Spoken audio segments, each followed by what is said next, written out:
first sparks on quiet streets, two hearts finding where to meet. My emotions in a healthy manner. Hey goodies, welcome to my another vlog. आज फिर से try करेंगे productive बनने का और देखते हैं क्या होता है। सुबह 6 बजे थे, बारिश हो रही थी, मौसम सुहाना था। 5 मिनट मन किया सोने का, फिर 1 घंटा कब सोने में गया पता ही नहीं चला। So good morning again guys. यहाँ मैं 8 बजे सोती हूँ और यहाँ मैंने दिन को देखते हुए अपना स्टडी शेड्यूल प्लान किया। माइंड में ही था अभी सारा प्लान। देन लग ही नहीं रहा था कि ये अप्रैल का महीना है जहाँ बारिशें हो रही है। यहाँ फिर मैंने टूथपेस्ट करने के लिए सोचा। देन यहाँ पर टूथपेस्ट खत्म हो चुका था और इसको मैंने अपनी मिडिल क्लास स्किल्स दिखाते हुए पूरी एनर्जी के साथ ख़त्म कर दिया। फिर मैंने यहाँ पर अपना हेल्थी सा ब्रेकफास्ट किया। ब्रेकफास्ट में मैं रेगुलरली सेम ही ब्रेकफास्ट करती हूँ, muesli, banana and chia seeds के साथ। फिर इसके बाद मैंने मैथ्स पढ़ा। मैथ्स में नवीन अंगड़ित की बुक से पढ़ती हूँ। स्टैंडर्ड बुक है मैथमेटिक्स के लिए, बेसिक से लेके हाई लेवल तक इसमें सारे क्वेश्चन मिलते हैं मुझे और बहुत बढ़िया बुक है। मैं कोशिश करती हूँ कि मैथ्स को मैं एक ही बुक के साथ लेकर चलूँ, एक ही बुक की मैं इतनी प्रैक्टिस करूँ कि सारे क्वेश्चंस और सारे टाइप्स कवर हो जाए।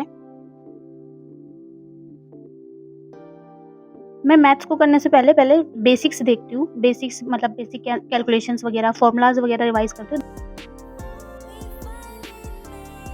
मैथ्स में मैंने आज परसेंटेज चैप्टर स्टार्ट किया था और उसके लगभग मैंने 20 से 30 क्वेश्चन करे थे। इसके बाद मैंने हिंदी की वोकैब रिवाइज की थी। सामान्य हिंदी बुक, नवीन सर की बुकें मैंने पहले खरीदी थी जब मैंने यूपीएसआई का एग्जाम दिया था। देन मैं वोकैब्स रेगुलर रिवाइज करती हूँ हिंदी की, क्योंकि मेरी हिंदी थोड़ी सी वीक है तो मुझे रेगुलर रिवाइज करना होता है, वरना मैं भूल जाती हूँ। हिंदी की वोकैब्स को मैं अल्फाबेटिकली रिवाइज करती हूँ जिससे कोई भी वोकैब छूटे ना बीच में। मैं जब वोकैब पढ़ती हूँ तो उसमें जो टफ वोकैब होती है मैं उस पर छोटा सा टिक लगा देती हूँ, जिससे जब मैं नेक्स्ट टाइम पढूँ तो उसे अच्छे से रिवाइज कर सकूँ।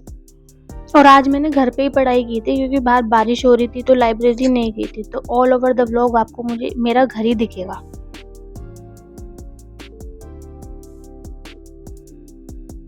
हिंदी के रिवीजन के बाद मैंने जीके पढ़ना स्टार्ट कर दिया था। जीके में लुसेंट से पढ़ती हूँ और यहाँ मैंने टाइमर लगा लिया था बेसिकली, क्योंकि जीके में मैं इतना पढ़ते पढ़ते हो जाती हूँ कि टाइम का पता ही नहीं लगता है 1 घंटा कब गया, क्योंकि मेरा जीके का रिवीजन चल रहा है अभी। जीके में मैंने पॉलिटी रिवीजन की थी। आज स्टार्टिंग के चैप्टर ही किया था क्योंकि मुझे लग रहा था कि मैं कहीं ना कहीं चीज़ें रिकॉल नहीं कर पा रही मॉक टेस्ट देते हुए। मैंने पॉलिटी की नोट्स नहीं बना रखे हैंड रिटन, क्योंकि मैंने लुसेंट में ये सारे टिक लगा रखे हैं, उसी में ही सारी स्लिप वगैरह चिपका रखे जो इम्पोर्टेंट पॉइंट्स हैं।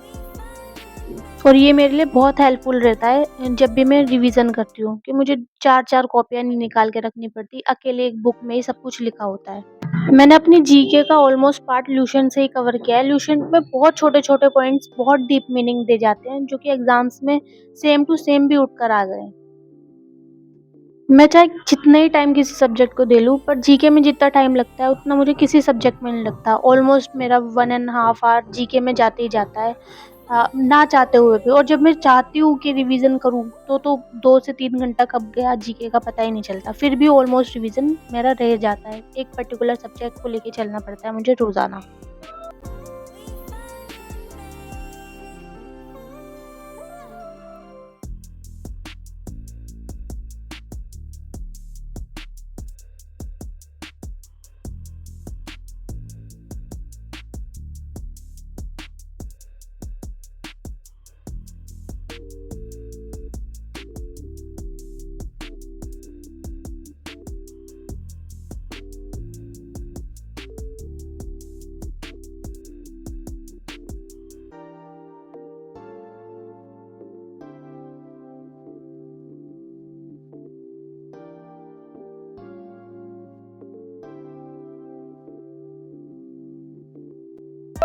यहाँ ऑलमोस्ट मैंने अपना जीके कंप्लीट कर लिया था। लगभग मैंने 25 मिनट्स के आसपास, 30 मिनट्स के आसपास दिए थे पॉलिटी के रिवीजन के लिए। फिर उसके बाद मैंने ऑलमोस्ट खाना वगैरह खाया। खाने के टाइम में शूट नहीं कर पाती मोस्टली, पर मैंने बीच में एक क्लिप डाली है जो मैंने खाया। यहाँ मैं बीच में बाहर का नज़ारा देखने लगी थी। मौसम तो ठीक था लेकिन बीच बीच में बारिश आ रही थी। दैन उसके बाद मैंने मैगी खाई थी।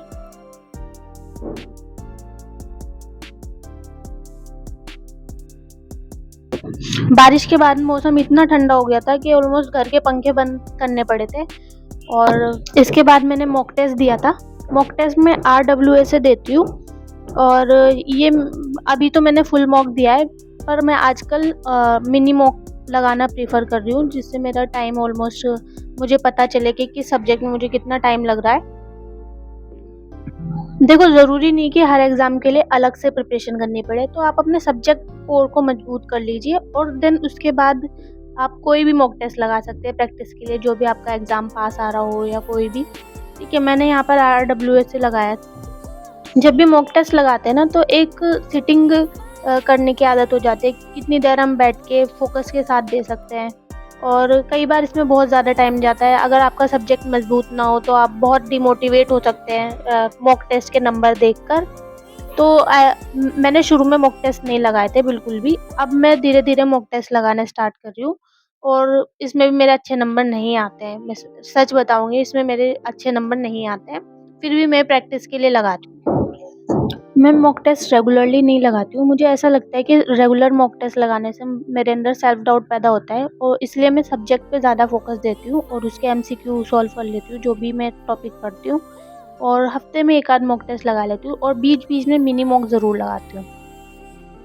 मॉक टेस्ट लगाने से ज़्यादा इम्पोर्टेंट मुझे चीज़ लगती है एनालिसिस करना। एनालिसिस में सबसे ज़्यादा टाइम लगता है। टाइम टेकिंग होता है एनालिसिस, लेकिन बहुत इम्पोर्टेंट होता है। आपको रेगुलर ट्रेंड्स पता चलते हैं, जीके में जो क्वेश्चंस आ रहे हैं उनका पता चलता है। आपको कोई प्रैक्टिस पेपर करने की ज़रूरत नहीं पड़ती बीच-बीच में। बस ये है कि आपको मॉक में जो भी सब्जेक्ट्स है उसको अच्छे से एनालाइज़ करना है, आपकी कहाँ गलती रह गई है, कहाँ नहीं है, और वो टॉपिक दोबारा से रिवाइज़ करना है। एक डायरेक्शन देता है मॉक टेस्ट प्रिपरेशन में।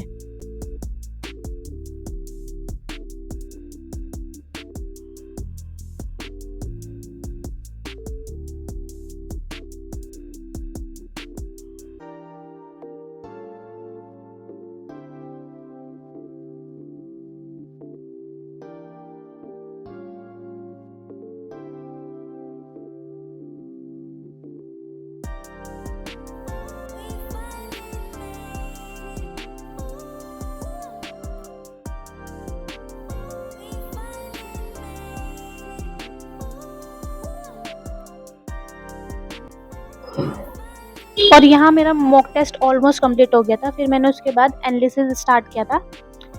तो इसी में ऑलमोस्ट रात हो गई थी मुझे।